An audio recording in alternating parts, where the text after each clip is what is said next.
30. Ano yung 30-30 Mayor? Yung 30-30 naman, kung ikaw ang host ng sortie, you get 30 million. 90 million lahat yun. 30 million AX or ATAP, 30 million na MAIT, and 30 million na tupad.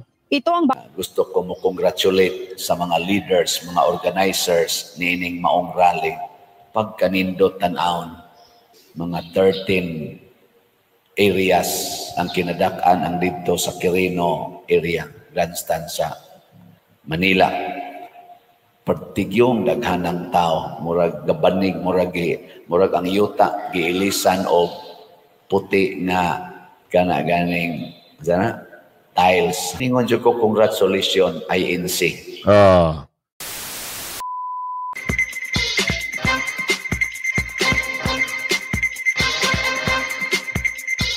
Yes. Good morning mga kasama. Nandito na naman si Via Goods nagbabalik. At syempre, kung hindi ka pa nakasubscribe sa ating channel, pa-subscribe na lang po at hit mo na rin yung bell para lagi kang updated sa ating mga video. Morning. At ano meron ngayon ayon sa balita ni Chikadora, ito naman talaga yung matanda na to, talagang wala talagang katigil-tigil, no? Oo, kini-question ang ginawang rally. Na-vlog na natin yan kahapon. Nagtataka tayo. Bakit sa panahon ngayon? Ito ay matanda na, ayaw pa tumigil. Ayaw pa manahimik sa politika. Sabi ni Aling Ledesma. Isipin mo hindi ka na nga makamulat. Hindi ka na nga makakita. Samu-saring interview pa ang pinaggagawa. Ewan ko ba? Sabi ni Aling Ledesma.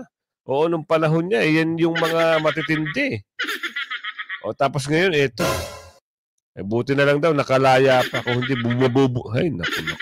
Ito, Chikadora, anong usapin dito? At abangan nyo sa dulo ng ating video.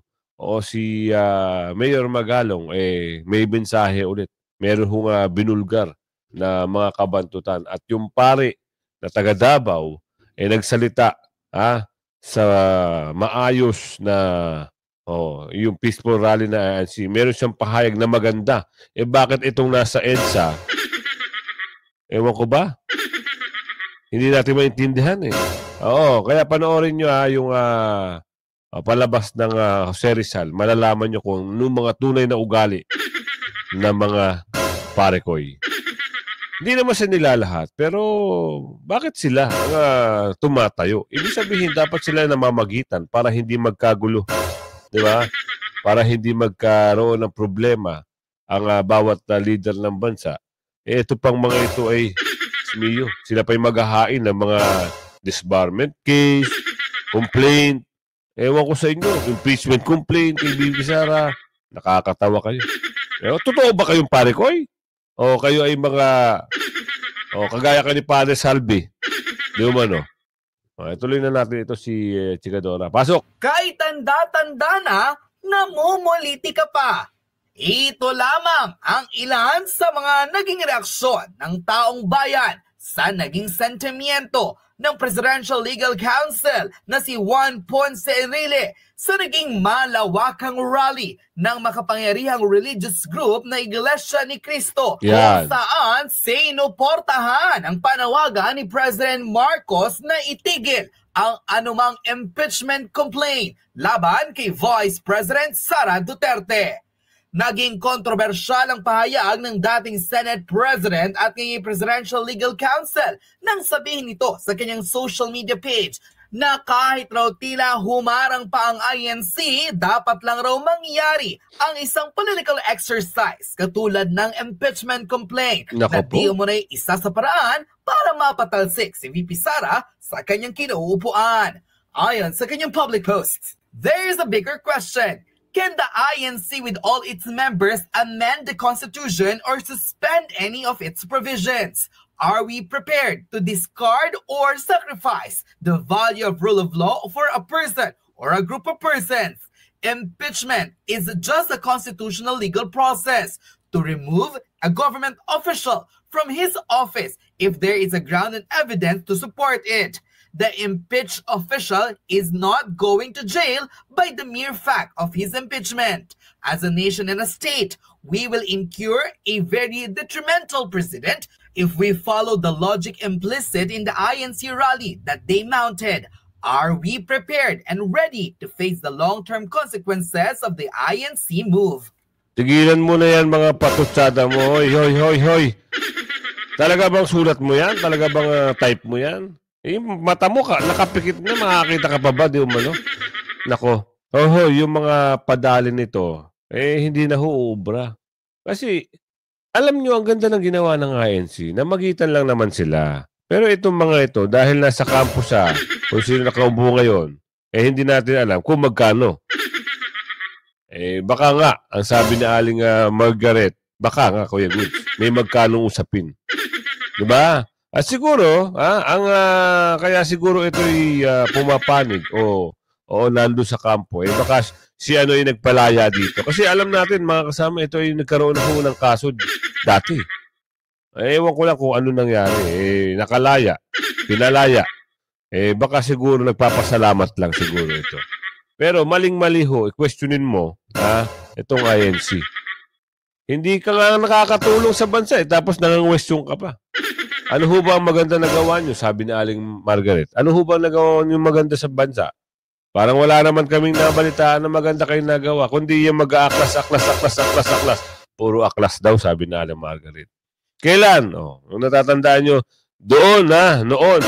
Ito ho yung mga grupo na talaga namang, tuloy pa natin para mas maganda. Unquote.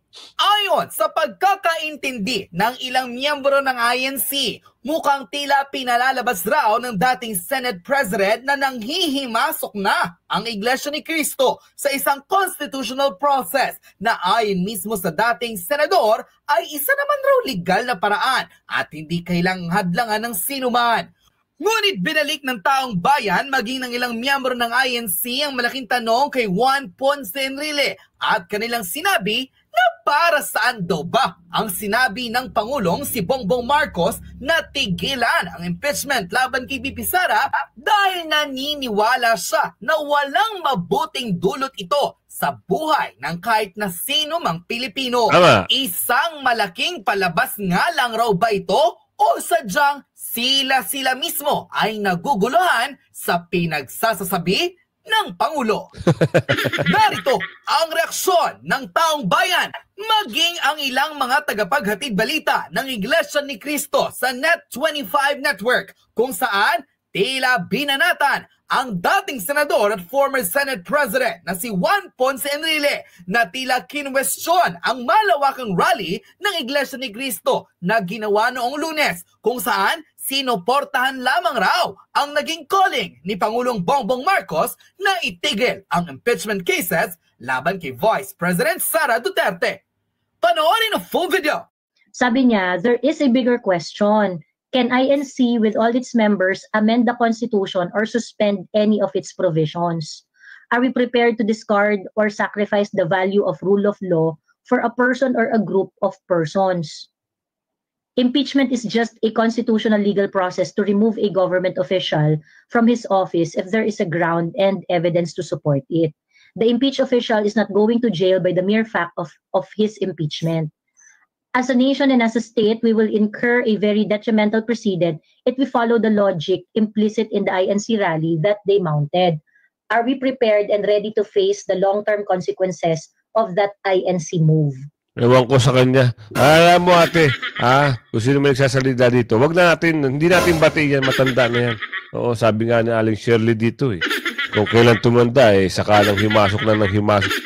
Mas tumindi pa daw Biruin mo dati, kung alam natin at alam niya ng mga INC, yan ay humihingi rin ng tulong sa INC para na sa kanyang political career. Ngayon ito, babatikusin. Wow! Kami nga hindi bumabatikos Yung milyon-milyon umatin, hindi bumabatikos Kayo, iilan lang naman kayo dyan. Diba? At hindi pa sumama yung mga hindi kaanib. Baka pag sumama, hindi lang 1.7 million. Ang nandyan sa Quirino Grandstand. Quirino Grandstand pa lang yan Wala pa yung ibang lugar dyan. Huwag niyong galitin ang mga tao, sabi ni Aling Margaret. Huwag niyong galitin. Lalong-lalo ka na ikaw matanda. Naku, sama talaga ng dila ni Aling Margaret. Sa totoo lang mga kasama, ito hindi nakakatulong. At ang mga pahayag nito ay wala mga sustansya. Di ba? Ikaw ang ganda-ganda ng ginawa ng grupo na yun. Bibigyan mo ng kulay. O baka naman talagang kayo ay nagtataka na at nagagalit kayo dahil napakarami na lang dumadalo sa peaceful rally. At marami na rin nagpapahayag ang kanilang suporta dito sa ginawa ng INC. Ewan ko ba? Tuloy. Sabi ni GP. Siya talaga yung ang constitutional effect ng malakihang rally? Di ba? Kayo ni Ramos ay nagpatawag nun ng tao sa EDSA. Kita nyo? Ulitin natin Ito palang nababanggit na pangalan dito. Ito yung matanda na ito. May baho din pala. Ito, ayon sa video, tayo sabi ko nga, nagre-reaction lang naman tayo. Tuloy natin. Kayo ni Ramos ay nagpatawag nun ng tao sa EDSA. Oo nga. Nakakaloka. Wait, sino ba nagpauso niyang EDSA? Hindi ba kayo ni Ramos? Di ba ikaw? Ikaw at saka si Fidel. Di ba? Wait lang. Ito wait. Ayan subscribe mo si Showbiz Fanatica. Ayan, nabisto ka tuloy. Kayo pala ang nagbansag ng EDSA na yan. Kaya nangyari EDSA na yan. Tapos ngayon, ayaw nyo masapaw. Ewan ko sa inyo. Mas maganda, kung ano yung pag-uusap dito kay General Magalong. Kay Mayor Magalong. Meron siyang, meron siyang sisiwalat dito. 30-30-30 scheme sa pag-host ng AKA payout, binulgar ni Mayor. Naku po. Bukod pa pala yung 777. 7. Ngayon may 30-30. Mas malaki ata itong 30 kaysa sa 7. Eto na. Mayor, ano ba yung kailangan namin malaman? Pwede ba malaman ngayon? 30-30. Ano yung 30-30? Yung 30-30 naman, kung ikaw ang host ng sortie, you get 30-30 million. 90 million lahat yun. 30 million AX or ATAP, 30 million na MAIT, and 30 million na tupad. Ito ang bagong ibinunyag ni Baguio City Mayor Benjamin Magalong hinggil sa umano'y anomalya sa ayuda ng pamahalaan na kinasasangkutan ng ilang mambabatas. Can you just imagine? Ganun kalaki. 90 million. Kaya pala, no wonder, ang daming nagbo-volunteer to sponsor yung host yung sortie. Kasi nga yung ganun kalaking incentive nila. Dagdag pa ng alkalde na may ibang mambabatas na walang limitasyon ang nakukulimbat sa ayuda. Nalaman ko rin pala na may mga entitled na mga congressmen na congresswomen na halos unlimited yung kanilang AKAP funds. Nakakalungkot. Ganon din yung kanilang mga MAIP at yung mga tupad funds, unlimited, halos unlimited. Ayon pa kay Magalong, hindi lang basta porsyento ang nakukuha ng mga korap na mamambabata sa pag-host nila ng payout ng mga ayuda. Di ba corruption yun na paano mo nadidisburse yung gano'n na easily, kaya mong i-disburse yung gano'n? Tapos ang nakakalungkot na nito because unlimited yung funds nila. So in short, yung mga ninakaw nila sa porsyento nila at yung mga nakuha pa nila sa profit dahil sila na yung contractor at sila pa yung supplier, hindi pa pala nila na ilalabas. Intact pa yun. Dahil ang ipinapamigay na lang nila muna, itong mga ayuda na nakukuha nila. Ibinunyag din ng alkalde na maging sa Medical Assistance to Indigent Patients o MAEP ay may nakapaloob na korupsyon. Yung MAEP pa pala, meron pang anomaly dyan. Yung ibang MAEP na pondo, ang ginagawa nilang medical mission, yung funding na yan. At doon sa medical mission na yan, i-jack up nila yung price ng medicine at yung services nila para may rebate, may babalik doon sa politiko. Ikinadismaya ni Mayor Magalong ang tila kawalan ng pakiramdam ng matiwaling mambabatas na ang dapat sanay pakinabangan ng mahihirap nating kababayan ay napupunta pa sa kanila. Nakakalungkot isipin na ganun na katindi, ganun na ang level ng corruption na as if it's now being committed with impunity. Na wala na silang pakiramdam, manhid na sila. Habang ang tao dyan, hirap na hirap. Hirap na hirap.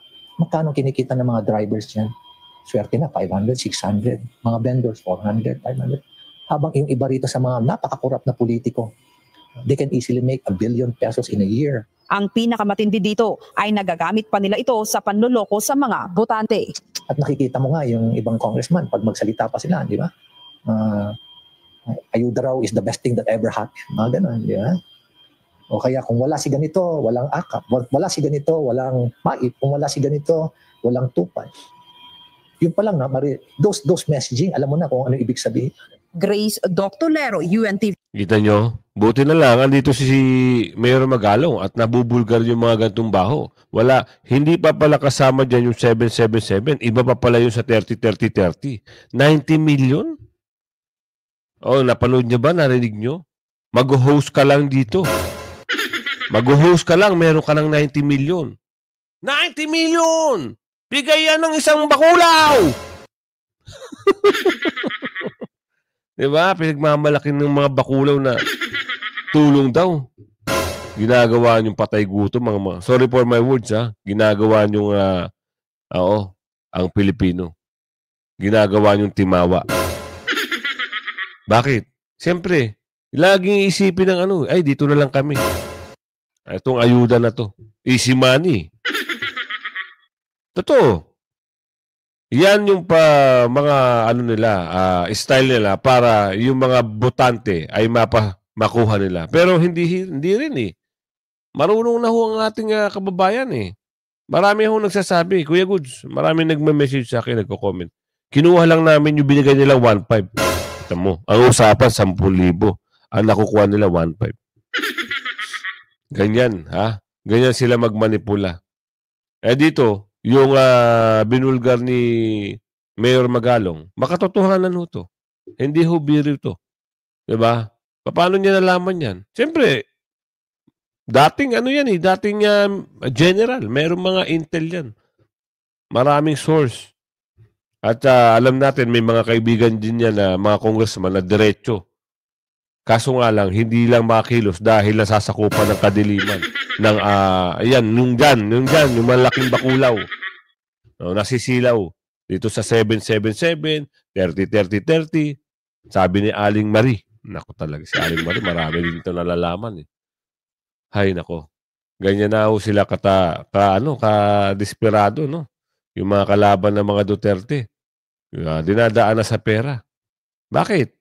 Yun lang napakadaling gawin eh. Pero sa pangalan, sa mga pangalan at serbisyo, malayong-malayo sila sa nagawa ng mga Duterte. O ano naman usapin dito? Sa impeachment na naman. Wala kayong tigil talaga sa impeachment. Sinagot na haya nung isang araw, nung isang gabi. Sinagot na yan. Yung iba ayaw na nga magpahayag. Ayaw nang pumirma. Meron naman, how impeachment calls fairing in House of Representatives. Hindi natin alam. Siya lang makakasagot niyan. Oo, sabi dito, 1/3 House support BP impeachment. Talaga? Ang tagal niyong pag magpipirma. Isang buwan na nakabinbin niyang kaso na yan. Yung impeachment case na yan. Hanggang ngayon, wala hong mapakita pumipirma. Kung gusto mo, ikaw, harapan mo sa amin. Baka gusto pumirma. Para alam na ng kababayan na. Sa bagay, alam na ng ating kababayan. Oo. Ano pala ito, no? Party list lang din pala ito. Akala ko may hawak na distrito. Wala na ito. Wala nang saysay ito. Ito, pasok. Change topic lang ako ng konti. If I can get your thoughts lang on the impeachment efforts at the lower house. Yung sabi ni Kong Abante, some lawmakers are cool about the impeachment complaints. Pero si Representative Castro remains optimistic na kaya pa rin makuha yung at least 1/3. Wow. Yung support ng at least 1/3 of lawmakers. Your thoughts on it, Kong? Well, yung 1/3 sa pananaw ko, getting the 1/3 vote for the impeachment might really be highly possible. Why? Kasi aware yung karamihan ng mga kongresista dun sa mga usapin as to the basis ng mga complaints. However, andun din kasi yung legal question na, di ba syempre magtatapos ang Kongreso, mag-e-election. Kaya ka ba nung panahon? Because kung i-file siya, pagkatapos mabibilang na yan at hindi siya makonsider na continuing, ibig sabihin pagkatapos ng election is it will be an entirely new Congress. Baka ibig sabihin nun mag-a-apply na yung 1-year ban. So may ganung mga katanungan eh.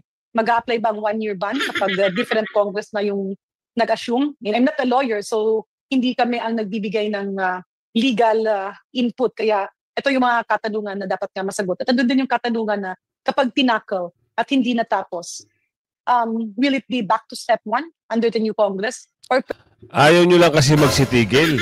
Bakit puro impeachment na nasa utak nyo? Ang dami-daming dapat yung pagkaabalahan. Lalong-lalo na dito Oo, ano ba yung sinusulong mo? Ano ba yung trabaho mo? Diyan sa Kamara. Ano ba yung trabaho mo? Sa 777 ka ba? O sabi na magaling din to si Aling Josephine Oo, doon lang ba yung mga trabaho nyo? O meron kayong gustong itulong sa ating kababayan? Pero sa nakikita ng ating kababayan, parang wala naman ata. Parang nasa 777 o 30-30-30. Doon kayo lagi sa impeachment nakatutok Wala kayong ibang inatupag, impeachment, ganito, birahin si BP Sara, o yung mga bakulaw na taga Mount Apo, o meron ng papatutsada, hindi mawala ang isang araw na may ganun. Diba? Ang ito naman na magagaling, akala mo talaga matitindi, na yung mga bayaran daw, sabi ni Kuya James, akala mo matitindi. Sila yung tuloy pa rin na interview. Aba. Hindi ho talaga aabante ang bansa. Kung talagang kayo ay gusto nyo pabagsakin ng mga Duterte, bakit? Hindi ho naniniwala sa inyo ang ating kababayan, bagkus sa mga Duterte.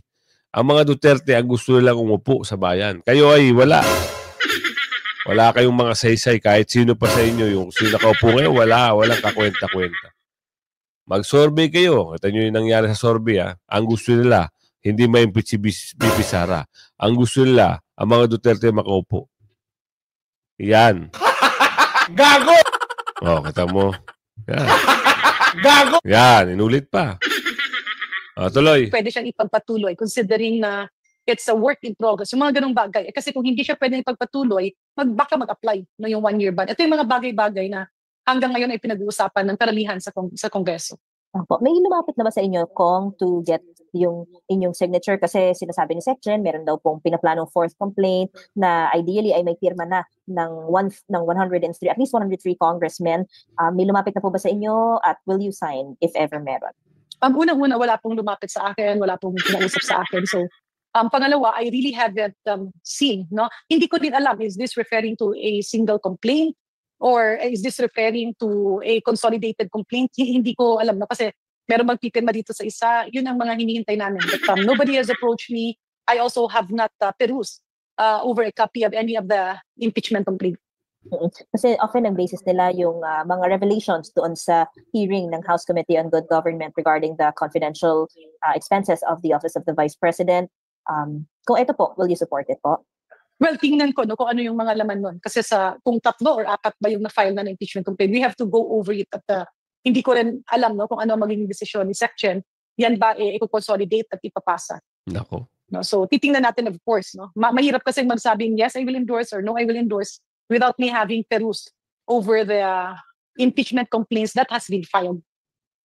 Pero sa inyo pong end, wala pa po kayo naririnig ba na mga ganitong usapin or pag-uusap tungkol sa 4th impeachment complaint?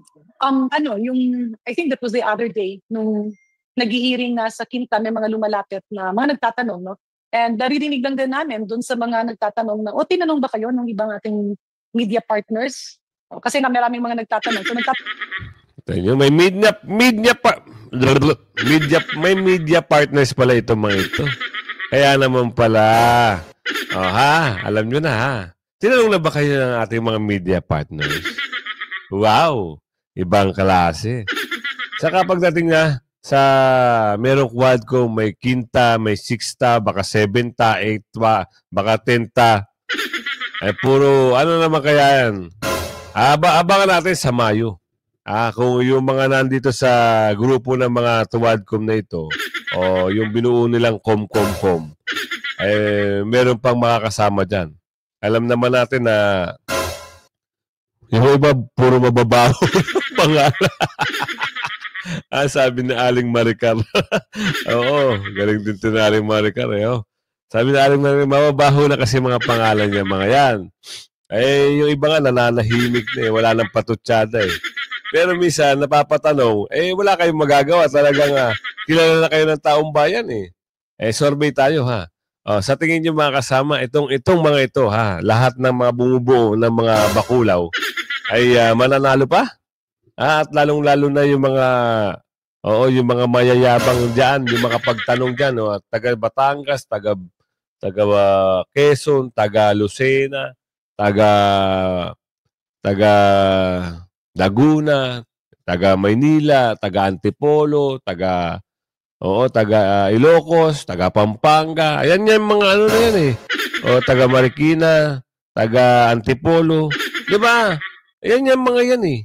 Kaya abangan natin ha. Baka sa susunod, sa Mayo, wala na tayong makita kung maharap dyan. Oo. Bakit? Alam nyo na. Sabi na Aling Maricar, mabaho na nga yung pangalan. Tuloy. Katanungan din kami kung ano yung mga pareho ring karamihan yung dun sa nakahalubilo ko with the limited congressmen that I have encountered. Lahat naman kami wala pang na-encounter. So you would not know po kung sino yung parang spearheading the supposed effort po? Yes. Okay, thank you po. Bakit ayaw nyo kasi magsipirma? Pirmahan nyo na. Diba? Kasi pinapatagal nyo pa eh. Baka naman kayo ay nahadlok doon sa ginawang rally. Kasi inaantay nga yung pirma nyo eh. Kung kayo ay magpupumilit na pirmahan at magsama-sama kayo, inaantay lang. Kaya nga itong matanda na ito nakisawsaw.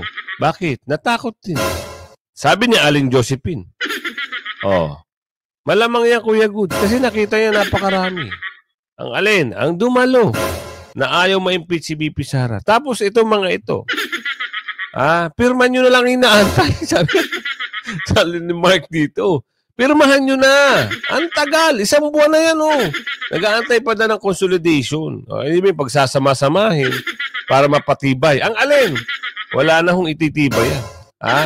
Ang mas matibay na nakikita namin dito, yung nagrarally doon. Yung peaceful rally. Ang dami. Solido. Hindi yung nakita natin doon sa ginawa nila. Kailan ba yun? Kahapon. Kahapon ba? Kakarampot. Wala po atang 600. Yun yung pinagmamayabang ng mga ibang vlogger na marami daw. Abangan daw. Abangan! Ewan ko lang kung abangan talaga. Saan kaya pupulutin yung 1,000, 2,000, 3,000? Nako po. Guys? Hi, Kong. Marian Enriquez po from TV5. Kong, hello. Hi, ma'am. We just also interviewed Kong Benny Abante earlier po, and he said, sabi nga po niya, though I understand, kayo po hindi niyo pa po nababasa or wala pa kayo nakikita doon sa mga complaints, pero sabi niya, nakikita naman daw sa investigation ng good government, talagang kinakailangan, kumbaga nga, yung usapin ng impeachment kay VP Sara. Kailangan, meron talaga. May basis naman daw po. Pero, dahil nga po dun sa limited na daw yung time, sabi niya, I've made up my mind, hindi na daw. I'm not going to be part of the impeachment. So, that's final for him. Kayo po, ma'am, personally? Well, legally, kasi nakikita ko rin yung mga discussion, naririnig ko, in fact, I participated in some. If we talk about the basis for impeachment, yung legalidad, may legal basis ba? Nakikita talaga namin, no? I mean, ako personally nakikita ko. However, andun nga iba naman kasi yung investigation na yun, hindi ko rin alam kung, hindi naman kasi yung nag-file ng impeachment complaint yung mga taong nag-iimbestiga doon sa Committee on Public Accounts, Committee on, I think it was the Committee on, yung oversight, no? Hindi kasi yun, so we are not really sure if what was discussed there was translated. Kasi napaka-importante na maayos yung impeachment complaint na i-endorse mo. Kasi kung nag-endorse ka, based on what you hear from the media or what you hear from the hearings, tapos hindi pala yun ang nasa loob ng impeachment complaint, magkaibang usapin yun. But I do agree with Congressman Abante on the issue na medyo challenge no, yung timelines, yung mag-e-end ang, siyempre papunta sa election, magkakaroon ng panibagong kongreso, yun yung mga challenges. Thank you, ma'am. Ibig sabihin, anong stand mo? Ayaw mo na rin ba, ate? Ayan ang sabi ni Aling Maricar. So dito tayo, mas maganda makabuluhan. PRRD will never be friend with a criminal. Attorney Green. Ito sabi dito. Pero bago natin yung pakinggan muna natin na ito kasi, meron tayong napanood na pare ko, yung mga pare ko na nagsusulong ng disbarment complaint kay Tatay Digong. Pero itong pari naman ito ay maganda ang kanyang maganda ang kanyang statement, no? O parang isang paring Katoliko humanga sa National Peace Rally. Mas maganda siya magpaliwanag nito. Pasok mo, Father. Gusto ko mo congratulate sa mga leaders, mga organizers niining maong rally. Pagkanindot tan-aon mga 13 areas ang kinadak-an ang dito sa Quirino area, Grandstand sa Manila. Pertigyong daghanang tao, murag gabanig, murag ang yuta giilisan og puti nga ganing tiles or color. Nya, di ka kabati nga, di ka kakita nga nagtinukmuray, di ka kakita nga naay daghang mga pulis nga gidamagan nga nagdaog mga pangontras magrally. Kalma kayo nga nagtapok kining millions of attendees. Di ta kakita nga naay mga tao nga gipang atake, naay mga placards nga nagbugal-bugal o nag-insulto sa certain persons. Kanunay nakasentro sa katilingban, kanunay nakasentro sa pangandoy sa kalinaw, pagkahiusa, kauswagan na katilingbanon, nag-atake sa mga depiktos katilingban, dili sa depikto sa tao. Ningon dyan ko, congratulations, INC. Diba? Itong pari na to, hangaan ko kasi, di ba, magkaiba sila ng relihiyon, pero humanga sa INC.